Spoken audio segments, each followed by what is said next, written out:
José. Ya.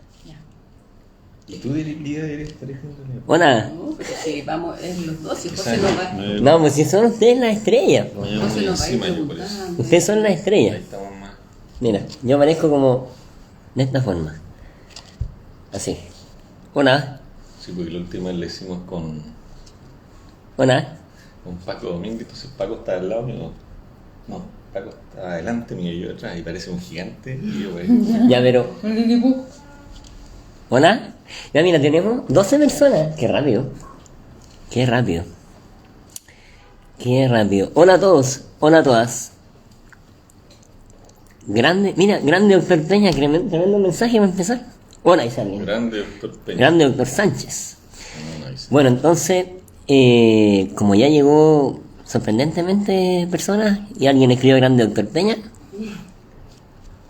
vamos a empezar esta cuestión.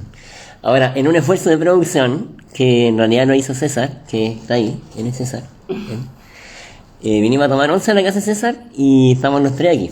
Así que yo por eso estoy como de la olla, porque las estrellas están ahí. Entonces, César y Lidia, Hola. ¿se pueden presentar brevemente para que la gente sepa lo que hacen? Bueno, yo soy César Sánchez, soy oncólogo médico, soy colega de José Peña, quien está aquí en mi casa comiendo y bebiendo todo lo que hay. ¿Y la Lidia? Yo soy Lidia Medina, soy enfermera, trabajo en el área de oncología, específicamente en cáncer de mama hace algunos años. Tremendo. Bueno, yo complemento la presentación que hicimos. Yo los conozco a estos dos lindos seres humanos. César es oncólogo en la Católica, en Reduce Christus, y trabaja de profe en la Católica. Y la Lidia igual, lo mismo, su actividad la tienen en Reduce Christus, en Centro del Cáncer. Y los dos se dedican a cáncer de mama hace tiempo. Y esta va a ser, este es el segundo live que tenemos en el mes. Porque en el primero ya hablamos del cáncer de mama, sobre cómo se produce, tipos de cáncer de mama, cómo se puede prevenir, el tema del diagnóstico precoz. Y llegamos a propósito hasta el diagnóstico. Entonces, ahora, este es como el segundo live, la segunda parte. Así que cualquiera que quiera saber de eso otro, también hablamos de cáncer hereditario la otra vez. Eso es en el otro live, hay que ir a buscarlo en otro lado, pero acá vamos del diagnóstico en adelante. Entonces, vamos a empezar preguntándole a la Lidia. Lidia, ¿por qué consultan las pacientes con cáncer de mama? ¿Cómo llegan al diagnóstico? Habitualmente en el fondo, la gran mayoría en el fondo es un hallazgo en la mamografía, en imagen. Y otro porcentaje consulta porque palpó algo. Pero la gran mayoría en el fondo son hallazgos en la mamografía, en la ecografía mamaria. Es un hallazgo dentro de los controles. Dentro de los controles. Oye, César, ¿y algún otro motivo de consulta que te haya tocado ver? Además de la mamografía y el nódulo. Sí, yo creo que ha sido bien discutido en varias partes, pero creo que vale la pena repasarlo. Sí. Obviamente cuando hay acceso a mamografía y las personas se hacen en forma rutinaria, o a veces no rutinaria, sino porque se acuerdan, o porque tienen un familiar, o vieron algo en la televisión, o vieron un Instagram como este y dijeron, mira, tengo que hacerme la mamografía.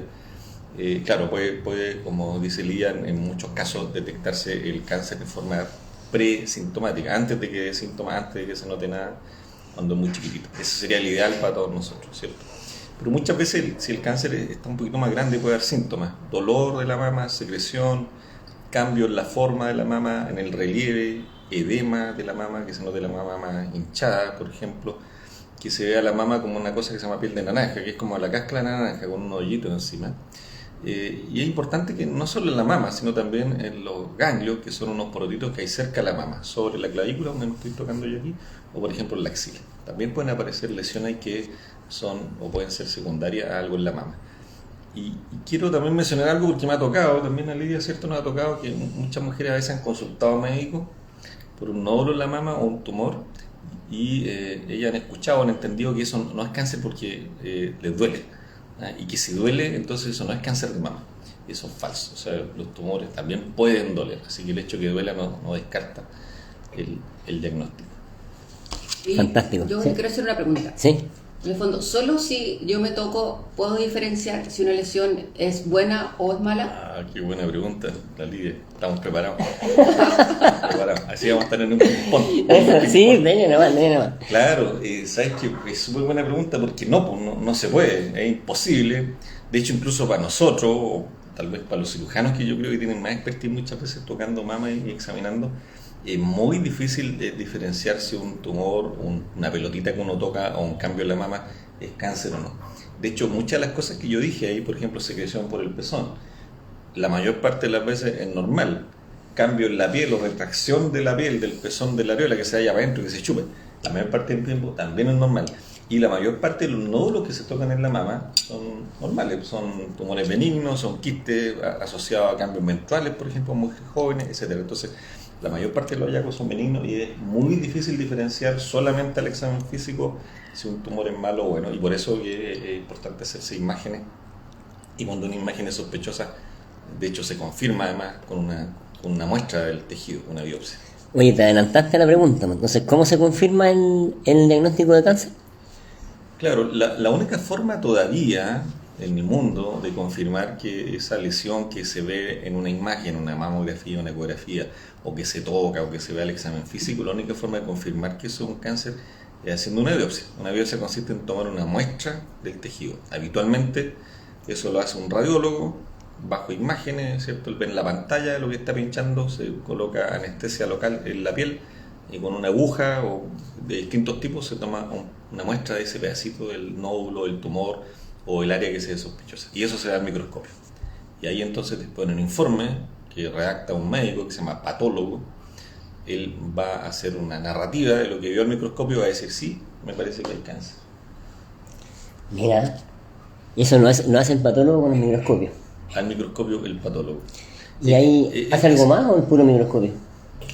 Bueno, como hay muchos tipos de cáncer de mama y cada vez, cierta medida que se conoce más, van apareciendo más apellidos, 2, 3, 4 apellidos del mismo cáncer. Entonces, aparte de ver al microscopio, al ojo nomás, las células, para decir, mira, esto me parece un cáncer, además él hace un montón de tinciones, le coloca colorantes a esas cositas, y esos colorantes ayudan a definir qué tipo de cáncer es, y eso para nosotros es muy, muy importante. Mira.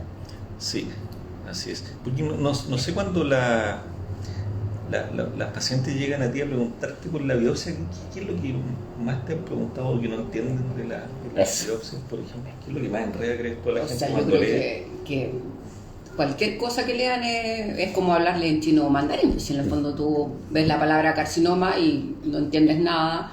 Y lo que sí mucho se confunde cuando dice la palabra invasor, la gente lo asocia con que tengo metástasis, que son cosas distintas. Entonces, al leer la palabra invasor, en el fondo la gente lo asusta mucho y piensa que como la palabra en sí lo dice, es un cáncer invasivo y tengo todo mi cuerpo lleno de metástasis. Claro. ¿Y qué significa eso de invasor en la biopsia? Claro. Sí, pues una característica que define al cáncer, no solo el cáncer de mama, el cáncer en general, es que el cáncer tiene la capacidad de dar metástasis. ¿Qué significa eso? Que puede viajar desde el órgano donde se originó, viajar a distancia a otros lados. Por ejemplo, cuando hay un cáncer de mama, alguna célula, un tumor de la mama, podría viajar por la sangre o por otras cañerías que se llaman linfáticos al pulmón, al cerebro, a los huesos. Entonces, es una metástasis, ¿cierto? El cáncer puede invadir, puede romper ahí donde se origina, empezar a viajar y a ramificarse dentro de la mama y viajar, por eso se llama invasor. Entonces todos los cánceres de mama son invasores, ¿no? Entonces siempre dice carcinoma invasor, pero el que diga eso que es invasor no le pone mayor maldad o que sea peor en pronóstico, sino que es una característica del cáncer propiamente tal. Cáncer invasor, o las personas a veces nos preguntan si ese cáncer es maligno o no, y para nosotros todos los cánceres son malignos, son tumores malignos, son todos invasores. Ahora pueden ser más chicos, más grandes, iguales. Y también está un poco lo que decías tú de los precánceres, porque hay lesiones en la biopsia que no son cáncer, que son precáncer, pero también empiezan con carcinoma. Sí. Se llaman carcinoma in situ, pero suenan como a cáncer igual, pero sí, no son cánceres propiamente tal, no son invasores, son precánceres. Mira. Entonces la biopsia, hay hartas cosas. Yo creo que lo más importante es llevar la biopsia a un médico que entienda lo que está leyendo, porque si no, como tú decías, bien enredado. Y en el fondo, claro, el lenguaje es súper difícil de entender y uno puede entender finalmente, darle la interpretación que uno quiera. Por eso yo creo que es importante conversarlo con alguien que sepa. O sea, la biopsia confirma el diagnóstico de cáncer, pero no dice si está extendida dentro del cuerpo o no. Todos los cánceres son invasores en la biopsia. ¿Y cómo se sabe hasta dónde ha llegado el cáncer? Claro. Eso se llama la etapificación, ¿cierto? Entonces las personas a veces nos preguntan en qué etapa está o si el cáncer se ramificó. Claro. Pero a mí en la consulta es muy frecuente que me pregunte la gente en qué grado está. Sí, dicen grado. Doctor, ¿y en qué grado está el cáncer? Sí. Pero en la biopsia, cuando ustedes vean una biopsia, y para nosotros el grado significa cómo se ven las células al microscopio. Si son feas, bonitas, de la forma que tienen, qué sé yo. Eso para nosotros es el grado. Entonces muchas veces la biopsia dice, por ejemplo, grado 1, grado 2, grado 3. Y eso no tiene nada que ver, como decía José Peña, con que esté ramificado o no el cáncer. Tiene que ver con cómo se ve el microscopio. Entonces el grado es algo que aparece en la biopsia que tiene que ver con cómo las células se ven al microscopio. En la parte médica nosotros hablamos de la etapa, de la ramificación, podría ser otra palabra. Sí. Y hay una forma que clínicamente uno sospeche que ese cáncer salió a otro lugar. Por ejemplo, yo podría encontrarle a alguien que tiene un ganglio grande al otro lado, un tumor, o que el hígado está muy grande, ¿cierto? Encontrarle al examen físico algo que sugiere que hay metástasis, o que la persona amiga sabe que aparte de esto, me duele la columna, la espalda, hace 2 meses muy intenso, no se me quita nunca, uno sospecha que hay algo ahí. Pero la forma de confirmarlo es hacer imágenes del cuerpo para ver si efectivamente hay metástasis, si está ramificado o no. O sea, con la biopsia se confirma el diagnóstico y con imágenes se determina la extensión de la enfermedad. ¿Eso? Creo que sí, ¿cierto? Sí. Las imágenes. ¿Y de las imágenes qué es lo que más complica a las personas cuando uno les pide una resonancia, un escáner, un PET?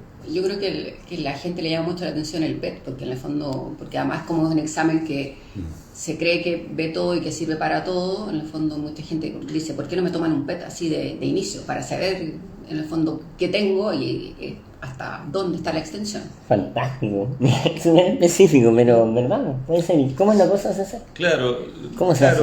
Lo que se hace son exámenes radiológicos, son tipos de radiografía que tienen distinta penetrancia, distintas tecnologías que permite ver con mayor o menor profundidad o detalle un órgano, un pulmón, los huesos, qué sé yo. Entonces, el PET es un examen más moderno.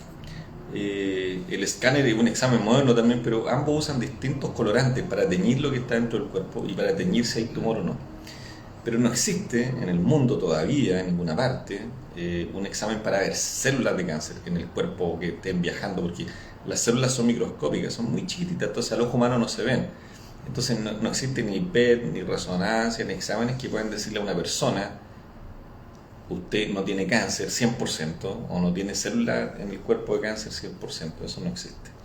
Entonces el PET puede ayudar en algunos casos, cuando tenemos alguna sospecha o para casos específicos, pero no es que sea el examen que descarte que una persona no tiene cáncer en el resto del cuerpo 100%. O sea, a la mayoría de las pacientes no es necesario tomarle un PET, y el PET tampoco puede descartar que haya cáncer en el cuerpo microscópico, ¿cierto? Así que no es para tanto. Y oye, ¿qué otro, vamos a decir, qué otra pregunta frecuente o duda tiene la gente en esta etapa, que es como en la parte del diagnóstico de cáncer? ¿Con qué más te encuentras tú? Yo creo que también está mucho el tema de los tratamientos a seguir. Es algo que apremia y asusta, porque en el fondo las personas piensan que por tener un cáncer de mama, en el fondo van a hacer todos los tipos de tratamiento, quimio, radioterapia, cirugía, y yo creo que es importante aclarar que no todos van a recibir el mismo tratamiento. Perfecto. Oye, y César, pero una pregunta anterior, ¿se puede curar el cáncer o no? Sí, yo diría que sí, para responder en simple. En simple. ¿Y puede alargarte un poco sin dar una lata gigante? Puede. Porque tú eres muy sintético. Sí. Te tengo fe. ¿Se puede? Sí. Sintéticamente me está funcionando. Sí. Ahora, filosóficamente, ¿cierto? Si uno es un poquito más largo en la respuesta, la pregunta más bien es: ¿qué es lo que es curación en cáncer? ¿Cómo sé yo, cierto? Y eso nos preguntan las personas, que estoy curado de un cáncer. Y entonces la única forma de saber que uno está curado de un cáncer es morirse de otra cosa, ¿no? ¿cierto? Si yo a los 90 años, que no creo que llegue así como hoy con esto de Instagram, claro, si no me salió un cáncer, o tuve, supongamos que yo tengo un cáncer ahora de cualquier tipo, y no vuelve ese cáncer, y tengo un infarto, me muero de ese infarto, bueno, yo me curé de ese cáncer, ¿cierto? Nunca me volvió. Nunca le volvió. Pero a lo mejor esas células de cáncer quedaron ahí durmiendo, hibernando, mi sistema inmune las controló por un tiempo, y tal vez iban a pasar 20, 30 años y iban a volver. Pero como me atropelló alguien antes, choqué un tren, no sé, me cayó un avión encima, me morí otra cosa. Entonces la curación, obviamente hay personas para las cuales la probabilidad de que esas células queden ahí y de que vuelvan es muy baja. Ya. Para otras esa posibilidad es muy alta, y por eso uno habla más bien de probabilidades. Ya. Por eso no podemos garantizarle a alguien, mire, sabe usted si su tratamiento está curada 100% y bueno, no vuelva nunca más. Y por eso los pacientes los controlamos siempre. Y esa es otra pregunta que hacen las personas al final, si no sé, pero ya que lo dije. Bueno, ya. Doctor, me dicen, ¿y cuándo me da de alta? ¿Cuándo me da de alta? ¿Cierto? Sí, pero eso te lo preguntar después. Y los 5 años son como mágicos, ¿cierto? Sí, Después sí. pasar los 5 años, ¿cuándo va a ir de alta? Y desde el punto de vista médico, en cáncer, en general, en cáncer de mama en particular, nosotros no damos de alta nunca. Lo que pasa es que los controles se van espaciando, y para algunos tipos de cáncer de mama el riesgo, la probabilidad de que recaigan después de 5 o 10 años puede ser muy baja. Para otros puede ser igual, siempre importante. Oye, y preguntaron acá en el chat cuáles son las especialidades las especialidades que participan en el tratamiento del cáncer de mama. ¿Quiénes son? ¿Quiénes? O sea, esto es un equipo, nosotros hablamos del equipo multidisciplinario. Están los médicos con las distintas especialidades, el cirujano, el oncólogo, el radioterapeuta, pero también están todas las otras especialidades que no son médicas. En el fondo están las nutricionistas, las kinesiólogas, que yo creo que la labor de la kinesióloga, hablo kinesióloga porque la nuestra es kinesióloga. Sí. Las enfermeras, en el fondo, yo creo que son fundamentales en todo el proceso de tratamiento del cáncer de mama y de la rehabilitación también a futuro. Claro, o sea, de hecho, bueno, ni hablar la psicóloga, ¿cierto? La psicóloga, fundamental. De hecho, hay uno que yo no tenía idea que podían ayudar, que son las de fonoaudiología, porque ayudan con la rehabilitación del tema del lenguaje y post-quimio, que hay ciertas alteraciones ahí con la quimio que ayudan a rehabilitación fonoaudiológica, incluso terapia ocupacional, medicina complementaria. Hay montones de especialidades. ¿Y cómo se elige el tratamiento para una persona? O sea, ¿cómo saben si hay que operar, no hay que operar, si hay que radioterapia, no radioterapia? Claro. Depende de varios factores, ¿cierto? Depende del punto de vista médico, ¿cierto? De las características del cáncer, principalmente basada en el tamaño, si el cáncer es más grande, menos grande, si está ramificado o no, ¿cierto? En general, cuando los cánceres están localizados, son pequeños, se operan todo. No. Mientras más grande el cáncer o si está ramificado, sobre todo si está ramificado, no siempre se opera porque es imposible sacar todo ese cáncer, ¿cierto? Si el cáncer es muy grande pero está localizado, a veces hacemos tratamiento antes de operarlo para que el cáncer se achique. Depende entonces de esos factores, del tamaño del tumor, de lo ramificado que está, del tipo de cáncer. Hay algunos cánceres que responden muy bien a un tratamiento A, otros que responden muy bien a un tratamiento B. Depende de las personas también, de lo que las personas tienen como preferencia, de lo que ellos quieren hacer, lo que les hace sentido. Por ejemplo, si una persona se quiere sacar la mama entera o quiere conservar la mama, ¿cierto? Si no quiere irradiarse versus si le da lo mismo irradiarse, si quiere reconstrucción de la mama o no, por ejemplo, depende de la preferencia del paciente. Depende de las comorbilidades, o sea, si esa persona tiene otras enfermedades que puedan hacer difícil que nosotros, por ejemplo, usemos quimioterapia, o una enfermedad que sea difícil meterla para pabellón. Nos tocó mucho ahora la pandemia, ¿cierto? Por COVID, que muchas personas tenían un cáncer de mama y no había pabellón para operarla en corto tiempo, entonces muchas veces usamos tratamientos que también podemos usar de algunas tabletas, algunos meses, incluso a veces un año incluso antes de llevarla al pabellón, ya cuando la pandemia está más tranquila. Entonces depende del tumor, de las preferencias de la paciente, de las condiciones físicas de la paciente, el tipo de tratamiento, de la etapa de la enfermedad. Depende de varios factores. Y ahí es importante lo que decía Lía, este equipo interdisciplinario, que no son solo médicos, hay un montón de personas, profesionales de la salud y no profesionales, que ayudan a que los tratamientos digamos, funcionen bien, que sean óptimos en los plazos, que se toleren. Eso es muy importante. Yo creo que es muy importante, tal vez el mensaje para las personas es buscar un lugar de atención donde existan esta interdisciplinariedad. Claro, donde hay un equipo, ¿cierto? Hay un Y equipo. rescato lo que dijo César Giovanni, que es su segundo nombre Giovanni, que no son los profesionales. De hecho, nosotros, por ejemplo, en el Sótero, de los que más regalos se lleva es el José, que es el paramédico, que es el que coloca la clínica. Sí, pues. O Así sea, que- nosotros en nuestro centro, digamos, en el centro de cáncer, ¿cierto? La Luisa, que trabaja con nosotros. La Luisa, ¿cómo olvidarlo? Que hace todos los procedimientos, las curaciones, los pacientes a veces tienen infecciones, tienen heridas que se infectan y ella es imprescindible, ¿cierto? Y la relación. Los cirujanos, Claro, fundamental claro. la Luisa. Y nuestros pacientes muchas veces no me saludan a mí primero, van a saludar a la Claro. Luisa, a abrazarla y Está bien. después si quieren me miran. Yo también. Muy importante eso. Oye, ¿y cuáles son los, como quien dice, mitos, podríamos decir, principales que trae la gente cuando va a entrar a este tratamiento? ¿Cuáles serían los más comunes, digamos? Yo creo que hay muchas, como tú dices, mitos alrededor de cómo se formó el cáncer, o Ya. de dónde viene el cáncer. Por ejemplo, hay muchos mitos con respecto a lo que es la alimentación. O sea, Ya. yo tuve cáncer o tengo cáncer porque, no sé, comí muchos dulces, por ejemplo, o que las dietas ricas en lácteos o en carnes rojas influyeron en que el cáncer se desarrolló. Entonces, hay muchos mitos con respecto a lo que yo comí previamente o a lo que tengo que seguir comiendo con respecto al desarrollo del cáncer. Vale. Y lo otro, que también hay muchos mitos con respecto a la emocionalidad, que en el fondo que también influyó en el desarrollo del cáncer. O sea, no sé si te acuerdas que hace un Doctor par Soto, de años, doctor claro, Soto, famoso, los matinales, antes del doctor Ugarte. ¿sí? Doctor Soto, sí. Y él dijo que en el fondo que el cáncer se creaba o se formaba por la depresión o por el estrés que había pasado y que no ha pasado en su vida o por una situación de estrés o Sí. una pérdida. Sí. Entonces yo creo que eso es una carga súper importante que trae la gente y muchos mitos que son en relación a la formación del cáncer. Vale.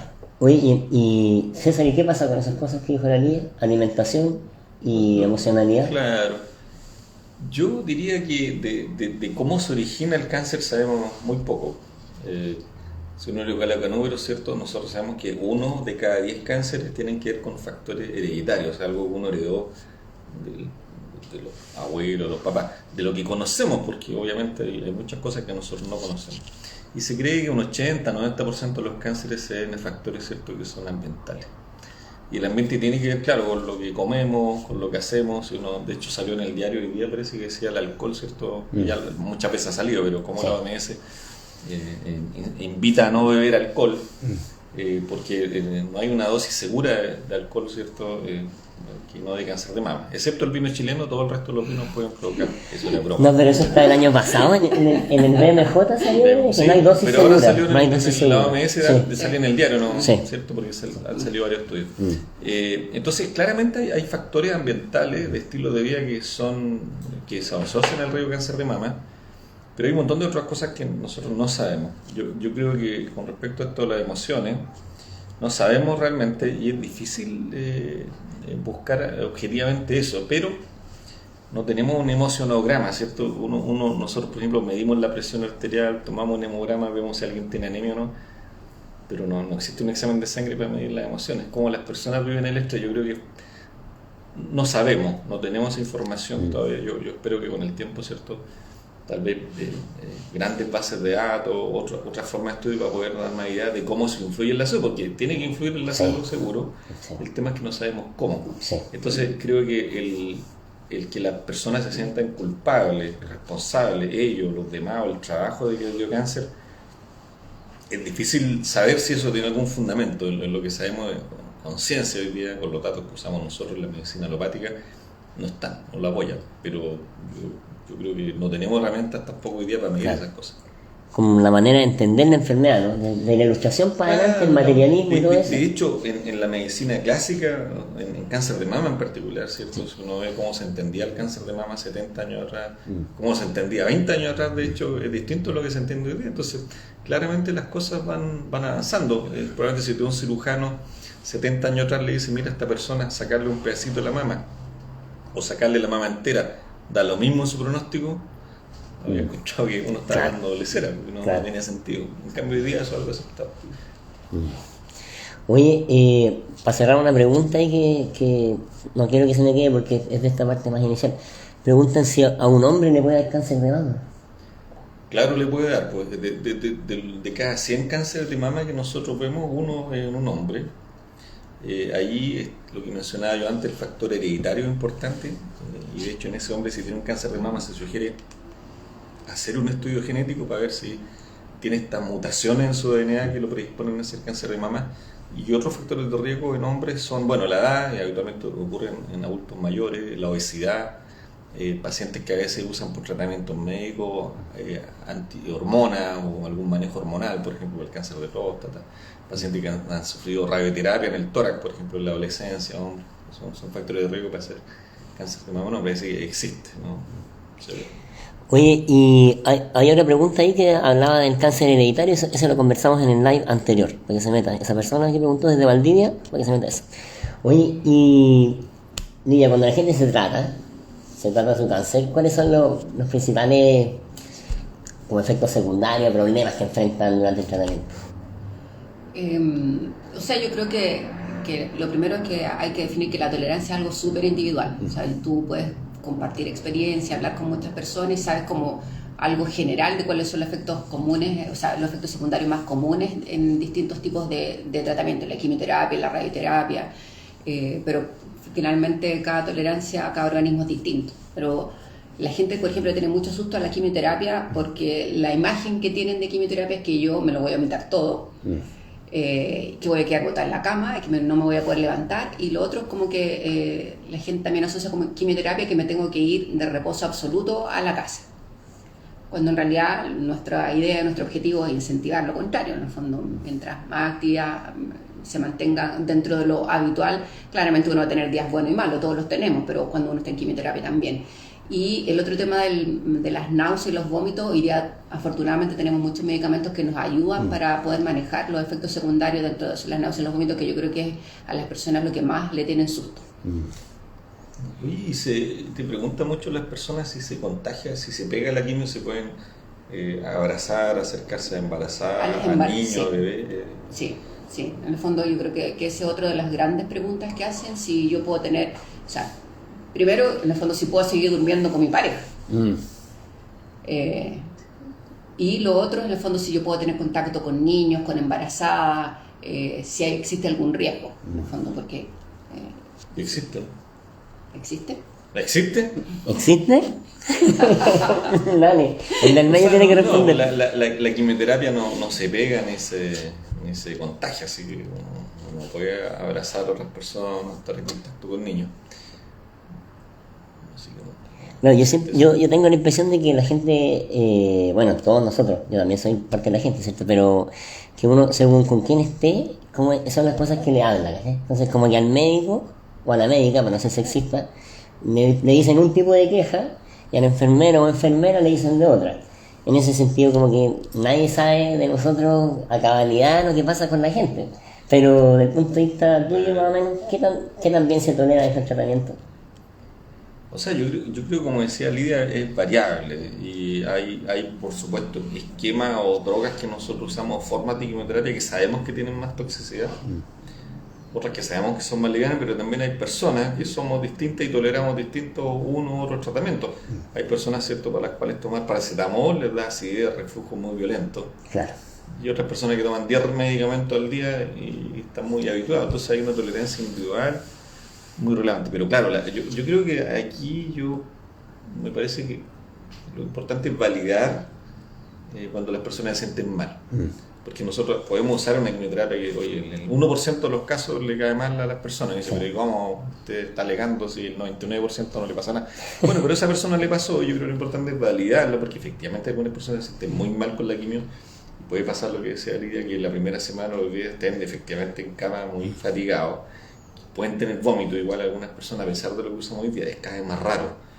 Pero eso puede pasar. Entonces es importante validar los síntomas para poder tratarlos, enfrentarlos, que las personas no sientan culpa. Yo creo que en esto del cáncer hay mucho de culpa, de qué puedo hacer yo.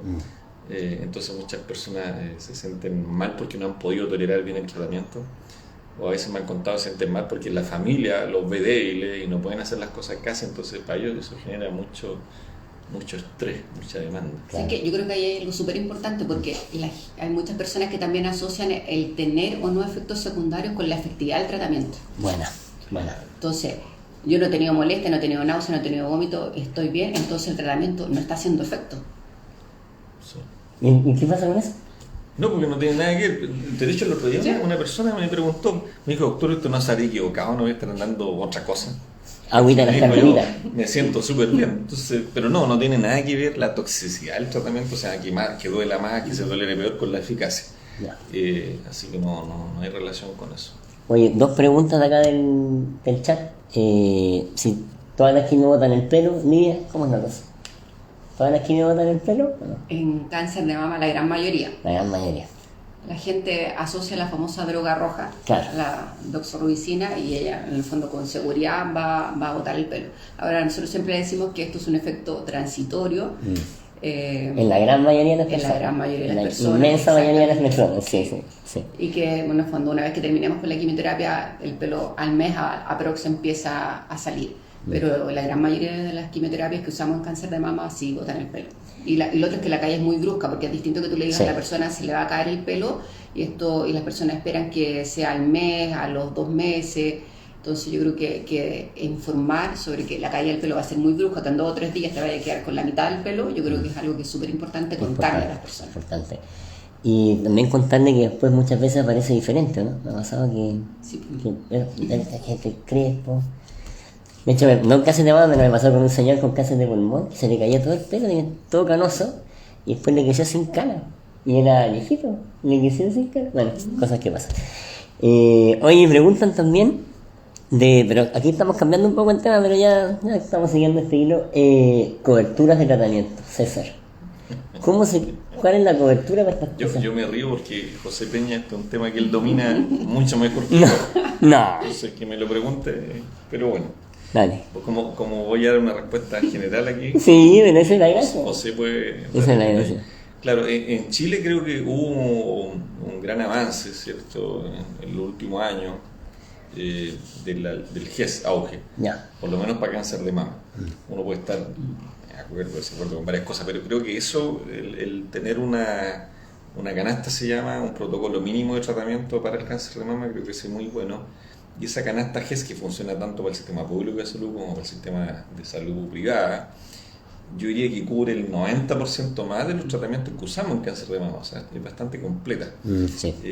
Hay cosas que no están ahí, pero son pocas cosas, son para algunos casos. Yo diría que la gran mayoría están cubiertas en esa canasta. El tema está probablemente aquí, tiene que ver con la oportunidad y con el acceso, y con cosas más simples a veces antes de llegar a eso, porque probablemente los tiempos que hay, por ejemplo, para ir a ver a un especialista para que una persona se haga una imagen, una mamografía, una ecografía de buena calidad, para que esa persona después, si tiene algo sospechoso, se haga una biopsia, que esa biopsia también sea de buena calidad, que los colorantes que se usan en la biopsia sean buenos, que el informe esté en un tiempo adecuado, que alguien vea todo eso. Entonces yo creo que eso en cuanto a la oportunidad y el acceso, creo que hay un espacio para mejorar todavía, Claro.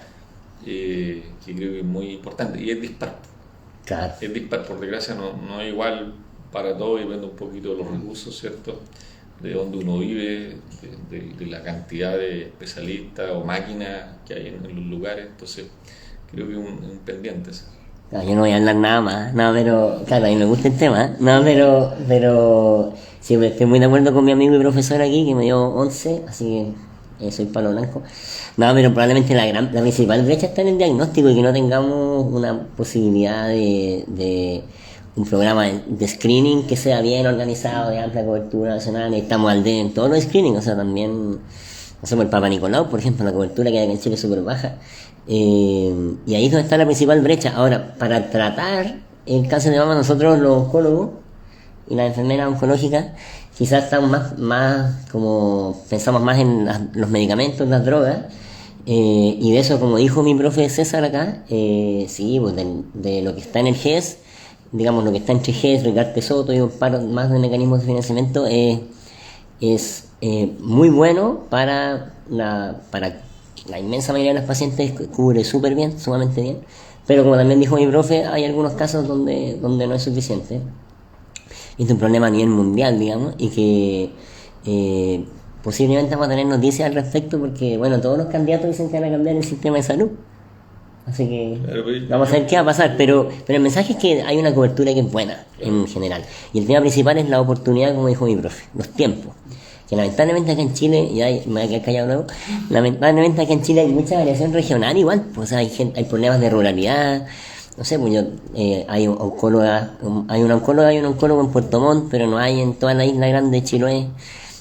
Hay una oncóloga en Coyhaique, pero no hay nadie más en Aysén, o sea, entonces eso yo creo que es mucho mayor problema que lo que esté asegurado en la canasta. Lidia, ¿qué iba a decir? ¿Iba a decir algo usted? Me voy a buscar algo. Está perfecto. Sí, yo creo que bueno, ese tema me gusta, pero voy a cambiar de tema.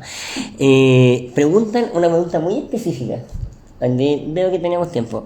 Preguntan si es que ya he preguntado 2 veces a la misma persona, entonces lo voy a escuchar. Dice, ¿para qué sirven las pruebas genéticas, por ejemplo, Oncotype? Ya. ¿Cacha la pregunta? Sí, solo para aclarar esto, porque también lleva confusión, que nosotros a veces los pacientes dicen, doctor, me hicieron una prueba genética, un test hereditario. Entonces hay 2 cosas que son diferentes. Una es estudiar si un cáncer tiene un componente heredofamiliar, ya sea porque la historia familiar, yo siempre doy el ejemplo de Angelina Jolie, porque las personas la conocen, la mayoría, ¿cierto? Ella tenía su abuela, su mamá con cáncer de mama ovario, entonces había una historia de un síndrome familiar de algo heredado de cáncer, y ella se hizo una prueba genética, y ella tenía en su DNA una marca que decía que muy probablemente iba a desarrollar un cáncer de mama y ovario, y ella entonces sacó las mamas y sacó los ovarios para evitar ese cáncer. Entonces ese es un test genético, ve los genes, pero ve si uno heredó de los abuelos, del papá, de la familia directa, una predisposición a hacer cáncer. Y lo otro son test genéticos que van a estudiar el DNA del cáncer, que no es algo heredado, sino que el cáncer que esa persona tiene, qué mutaciones, se llaman así, esos cambios en los genes en el DNA que tiene esa persona. Y algunos de esos cambios en el DNA de algunos tumores pueden hablarnos de lo agresivo que es el tumor o de si ese tumor necesita quimioterapia o no necesita quimioterapia. Entonces estas pruebas como Oncotype, MammaPrint, Par50, EndoPredict, otras más, hay varias en el mercado, son empresas que hacen estos tests. Lo que buscan determinar es si el DNA de ese tumor tiene una marca que dice que el tumor va a requerir quimioterapia o no, principalmente. Tiene que ver con la agresividad de ese cáncer. Si el cáncer es más agresivo, le vamos a dar quimio; si es menos agresivo, no quimioterapia. Enredado ese tema, pero de acuerdo que el profe lo explicó bien aquí, sin ser chupapatas, pero solo para ¿cómo se llama? Para hacer énfasis. Una cosa es buscar cáncer hereditario, como el de Angelina Jolie, y otra cosa es buscar algunas cosas en el cáncer de esa persona, no pensando que sea hereditario, sino que porque en los genes de ese cáncer, que él decía DNA, que es lo mismo que ADN, como los genes, que en los genes de ese cáncer puede haber algo que permita tomar una decisión sobre el tratamiento, ya sea dar quimioterapia o no, como dijo el profe, o en personas con cáncer avanzado también se usa a veces para elegir tratamiento, no sé, foundation. Se pueden usar para elegir tratamiento. Puede ser, no sé, claro. Entonces, hoy día está esto de la medicina personalizada o de precisión que busca eso, lo que dice, sí. O sea, cierto, buscar alteraciones particulares en el ADN de ese tumor para un tratamiento específico según eso, pero eso, sí. Eso es para muy pocos casos. Sí, para una minoría de los casos se usan. De a poco están más accesibles, pero igual todavía siguen siendo un poco caros y funcionan o dan información realmente útil en una minoría de las personas. Oye, y felizmente la mayoría de las personas se van a curar del cáncer de mama, ¿o no? Yo creo que el pronóstico es algo que también las personas preguntan mucho. Cuando lo que hablamos delante, en el fondo, yo me voy a curar del cáncer, entonces yo siempre digo que en el fondo uno en salud no puede asegurar el 100% en nada.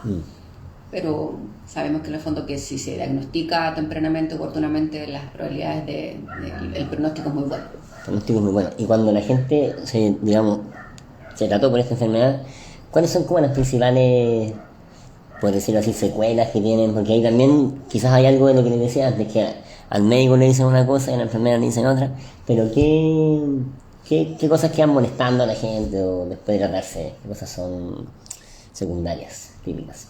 O sea que yo creo que hay varias cosas en el fondo. Cuando las personas terminan tratamiento o quimioterapia en particular, creen que yo termino la quimioterapia hoy día y los efectos van a pasar mañana. Entonces esto, dependiendo del tipo de efecto, hay efectos que son súper lentos de revertir. O sea, sabemos que, como tú dijiste, el pelo va a crecer en la gran mayoría de las personas aprox al mes. Y también sale distinto, entonces hay muchas preguntas con respecto a ¿me puedo teñir o no me puedo teñir el pelo? ¿Y se pueden teñir el pelo? Por supuesto, Ya. pero idealmente como al principio sobre todo sale más fino, muy parecido al pelo de los bebés, por ejemplo, es mejor usar tinturas sin amoníaco, y que hoy día en el mercado existen muchas. Ya.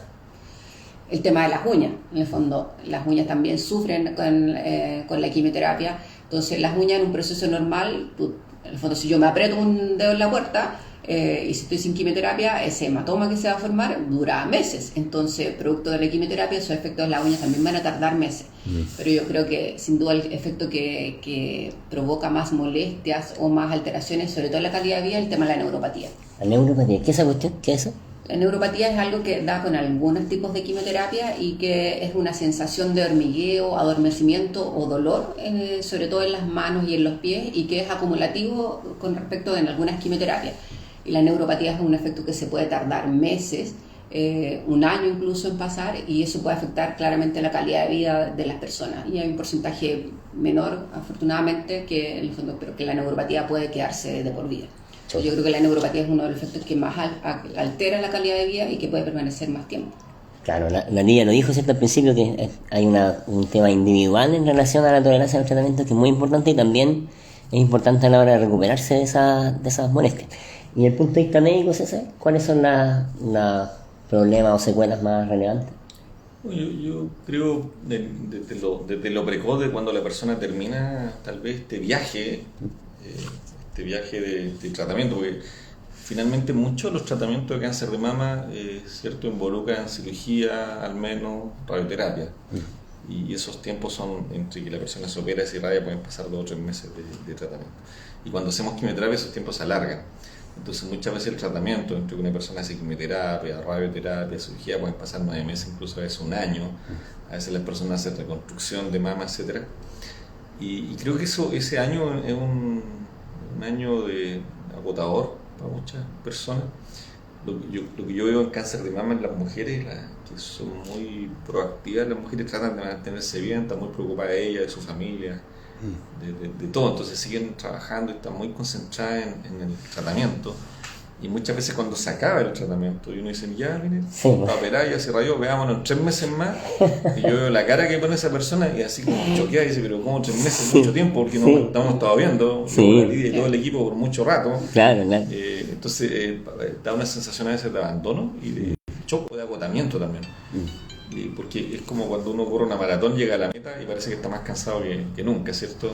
Y eso pasa a veces en las personas. Entonces hay que estar abierto a que eso puede pasar, de que después del final del tratamiento pueden haber un poquito de fatiga, cansancio, a veces trastornos del ánimo, y las personas se ponen más reflexivas, porque mientras las personas están haciendo el tratamiento dicen, no, yo tengo que estar bien para la radioterapia, me toca la quimio, me toca la fecha, no tengo un calendario, tú tienes un objetivo muy de tu salud, del cáncer, qué sé yo, y cuando se acaba a veces hay un periodo de reflexión, de significación de esta vivencia. Creo que eso también hay que acompañarlo, hay que ser consciente de que eso pasa. Yo creo que eso es algo importante.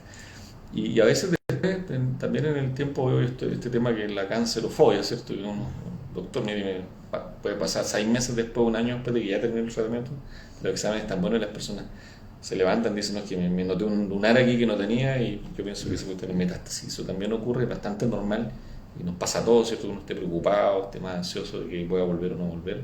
Así, por eso hay que tener los controles. La mayor parte de los cánceres de mama se curan, ¿eh? Eso pasa. Oye, ¿y cómo es la cosa para volver ya a hacer vida normal? ¿Qué tan probable es eso? La gente que recupere sus roles o su trabajo, ¿se logra eso o no? Yo creo que se logra. En la gran mayoría de las personas, en el fondo, se logra. O sea, pasa mucho esto que dijo César, de que hay una sensación como de abandono o de susto, de miedo de volver a esta pseudo normalidad. O sea, ¿cómo voy a volver a trabajar? O ¿cómo voy a volver a trabajar si no tengo pelo, si recién me está creciendo el pelo? Claro. Pero sí, en la gran mayoría de las personas se logra volver a tu rutina. Ahora también hay mucha presión propia de nuestros pacientes, o sea, porque hay efectos que ocurren, hay efectos a nivel cerebral, como de perder un poco de la memoria, de olvidarse de las cosas y volver al 100%. Yo creo que acá hay que, la palabra paciencia, yo creo que es súper clave, que se puede, pero lento pero seguro. O sea, lento pero seguro la mayoría no logra. Sí. Oye, hicieron 2 preguntas acá que las voy a tomar porque creo que tenemos tiempo, no tenemos tanto tiempo, pero tenemos tiempo. Preguntan, ¿cuánto puede durar una quimioterapia, un tratamiento? Claro, lo estándar habitualmente puede durar desde 3 meses hasta, ¿cierto?, como 5 meses y medio, 6 meses en quimioterapia. Eso es lo más frecuente para cáncer de mama. Claro. Ahora, esa es la parte, porque no solo la quimioterapia es el tratamiento del cáncer de mama, ¿cierto? Una parte de esa quimio que dura meses, 3, 6 meses puede ser para redondear, pero también nosotros usamos otros tratamientos con más frecuencia. De los tumores que vienen de hormonas, que son la mayoría, de los estrógenos, de las hormonas femeninas, usamos hormonoterapia o antihormonas. Esa era la otra pregunta que estaban haciendo, ¿qué es la hormonoterapia? Claro, son el 80%, o sea, 8 cada 10 cánceres que nosotros vemos dependen de hormonas para crecer, de la hormona femenina que se llama estrógeno, progesterona. ¿Cómo sabemos eso? Porque, como yo les conté al comienzo, en la biopsia el colorante que se usa para eso dice, mira, si este tumor pinta para dependencia hormonal. Y eso dice que tenemos que usar una antihormona para regular la hormona. Y eso se hace con unos comprimidos, unas tabletas, digo yo siempre, que se usan por varios años, que pueden ser 5, incluso 7, a veces incluso 10 años, puede ser más largo. También existe la inmunoterapia, que se usa también para algunos tipos de cáncer de mama. Cuando el cáncer se puede curar, estos tratamientos son, ¿cierto?, limitados, porque uno se supone que usa el tratamiento preventivamente para evitar que vuelva el cáncer. Entonces es un tratamiento agotado. Pero cuando hay un cáncer, por ejemplo, avanzado, cuando hay un cáncer metastásico, que ya está ahí, que no se va a curar, sino que el tratamiento lo va a frenar, lo va a mantener ahí controlado, ese es el objetivo nuestro, ese es un tratamiento crónico. Y con ese tratamiento crónico, ¿qué le pasa a la gente? ¿Qué precauciones tiene que tener o qué efectos secundarios tiene?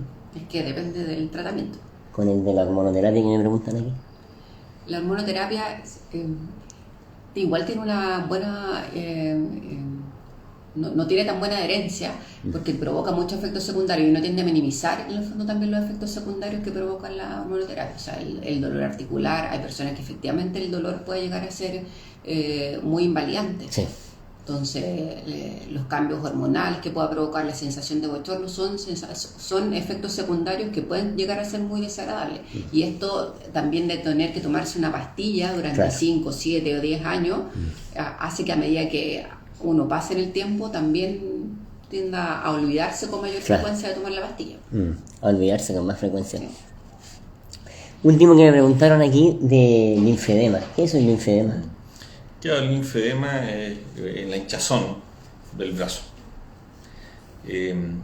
Habitualmente esto ocurre en personas, ¿cierto?, que se hacen un tratamiento de cáncer de mama, ya sea radioterapia o cirugía en la axila, porque en la axila están los ganglios que drenan un líquido que se llama la linfa desde el brazo. Entonces, cuando se irradia esa zona, la zona axilar, o se sacan ganglios de la axila, ese drenaje, las cañerías por donde drena este líquido que se llama la linfa, no funciona, también es más lento. Entonces, en algunas personas, a veces incluso años después, el brazo se empieza a hinchar porque se empieza a acumular líquido, que se llama linfedema. Es más frecuente, era más frecuente antes. Hoy día, como la cirugía y la radioterapia son diferentes, es menos frecuente, pero se puede ver todavía. Es una complicación del tratamiento. ¿Y cómo se puede...? Yo creo que es importante aclarar eso que dijo César, de que la gran mayoría de las personas piensan que el linfedema va a aparecer como inmediatamente después de terminado el tratamiento, después de operarse, después de la radioterapia, pero como dijo César, en el fondo puede aparecer incluso años después de haber terminado los tratamientos. ¿Y cómo se puede prevenir? Se puede, acá la kinesióloga es fundamental, en el fondo hay ejercicios específicos para hacer y de hecho está la prehabilitación, que en el fondo que idealmente, en un escenario ideal sería que las pacientes fueran evaluadas antes de la cirugía, cosa de que antes de la cirugía en el fondo la kinesióloga la evaluara, viera el riesgo y le dejara algunos ejercicios específicos para hacer, pero acá es fundamental la labor de la kinesióloga. Perfecto. ¿Qué otro profesional es relevante en la persona con cáncer tratado, tanto para ayudar a recuperarse como para prevenir de que vuelva a reaparecer esta cuestión? Claro, yo pienso que lo hablamos delante, este tema de los estilos de vida que son muy, muy importantes, ¿cierto? somos lo que comemos y lo que tomamos y lo que hacemos. Entonces, está demostrado, por ejemplo, solo para dar un dato concreto, de que las personas que han tenido cáncer de mama y que suben de peso, por ejemplo, especialmente en la posmenopausia, tienen más riesgo de que el cáncer vuelva.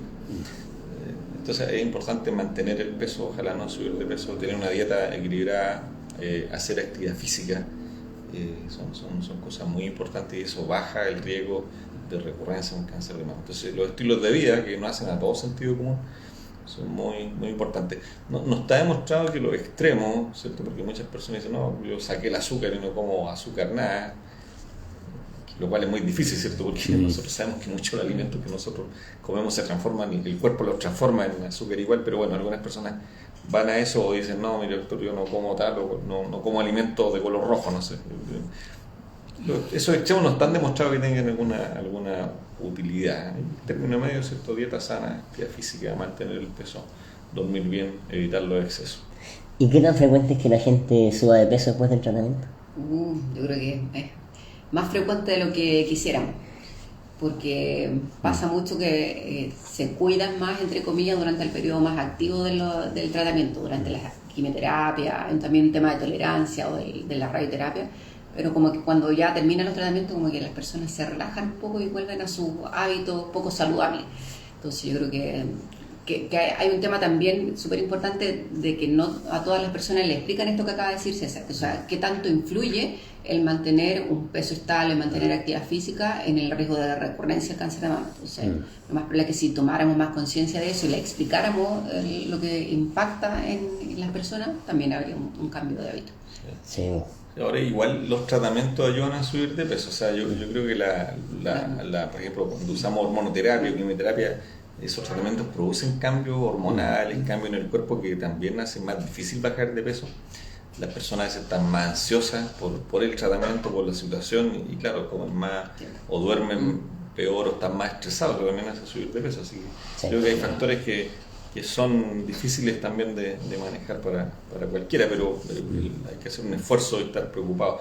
Y por eso, por ejemplo, el apoyo nutricional, el apoyo de lo que tú dices, un kinesiólogo, de un preparador físico eventualmente, es muy importante también.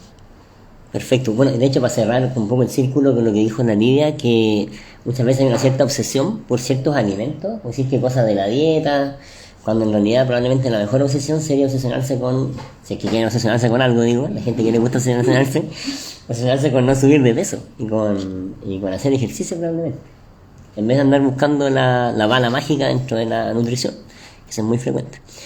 Oye, y yo creo que estamos medio terminando, ¿eh? Sí, estamos a 4 minutos. Entonces, cuando pasa esto, César, César, el que quiera empezar, un minuto de confianza para dar mensajes clave en este live que hemos tenido. Voy a hablar yo para que la Lidia cierre. Para que la Lidia cierre. Mensajes clave, ¿eh? Minuto de confianza. Va a cerrar mejor que yo. Mensajes clave. Solo quería decir que es algo que le digo a las personas también en la consulta, ¿cierto? Cuando van con respecto a lo que hablábamos un poquito del pronóstico, de la chance de curación o no. Como decía Lidia, nosotros no podemos garantizar, pero sí los tratamientos aumentan la probabilidad de curarse el cáncer, bajan la probabilidad de que ese cáncer vuelva. Y los tratamientos son cada vez mejores y la mayor parte de las mujeres que tienen cáncer de mama se curan del cáncer y el cáncer no vuelve. Y es natural, porque somos así todos nosotros, que cuando las cosas no van bien, uno se queda con eso, ¿cierto? Entonces cuando en la tele sale algún famoso que le dio, una mujer famosa que le dio cáncer de mama, que le volvió o que se murió, o en los diarios, entonces parece que fuese la enfermedad mucho más mala desde el punto de vista de los números. Pero también eso pasa porque las noticias son así, pues, los eventos noticiosos son los malos, son las malas noticias, son eventos noticiosos. Las buenas noticias en general no son eventos noticiosos, y es poco probable que nosotros prendamos la tele y veamos un día, mire, aquí tenemos 95 mujeres que tuvieron cáncer de mama y están todas bien trabajando, y sería la noticia. Entonces creo que el mensaje es no tener, creo que hay que conversar del tema, hay que sacar de nuestra cultura popular, pero también nuestra médica, de que el cáncer significa morirse, porque eso no es así. Y la mayor parte de las personas se van a curar del cáncer de mama. por desgracia eso todavía requiere tratamiento porque son fuertes, son tóxicos, ¿no? Yo espero que eso mejore con el tiempo, pero todavía son tratamientos que tienen impactos, ¿cierto? Sociales, económicos, sexuales, etc. Oye, a César le dijimos un minuto que se mandó la charla de Winston Churchill antes de Dunkirk. Pero Lidia ahora te la dejó en bandeja, César, para el gran cierre. Después de eso, ¿qué puede decir uno? No sé, de ese cierre. De semejante speech. Claro, no, yo creo que como mensaje final, o sea, en relación también a lo que dijo César, yo creo que el tema de la detección temprana yo creo que acá es súper importante, porque efectivamente si uno los detecta oportunamente el porcentaje de curación es alto. Entonces el llamado detrás de esto es como háganse la mamografía, háganse sus controles periódicos, y lo otro es que busquen información, porque en internet circula mucha información y toda esa información no es tan cierta, y yo creo que es importante. Hoy día existen muchos centros que ofrecen ayuda y que entregan información certera y fidedigna, entonces yo creo que es importante donde busquen información. Perfecto, bueno, yo nada más agradecerle a estas dos hermosas personas por su disposición a entregar su experiencia y conocimiento. Gracias, César, porque me dio 11 también. Y para cerrar, yo destacar nomás que si es que hubiésemos querido tener acá todas las profesiones o las especialidades que pueden cooperar en esto, tendríamos que haber tenido otra cámara quizás para tener un buen equipo de fútbol, por decir alguna referencia futbolística que todo el mundo entienda. Pero en esto se necesitan equipos de trabajo y por ejemplo, no sé, cuando hablamos muy poco del tema de la salud mental, César lo nombró un poco de cómo la gente resignifica su vida o la enfermedad, le hace cambiar su rumbo. Hablamos de vida saludable, podríamos haber hecho un live igual con alguien de psicología perfectamente, psiconco, hablar de cambios de roles, de tantas cosas que trae esta enfermedad. Así que eso nomás, destacar que esto es un equipo, y gracias por su presencia virtual. Gracias, César. Nos veremos más adelante con otro live y volveré a tomar once para tu casa. Chao. Que estén bien. Entonces ahora lo paro. Seguro, finalizo.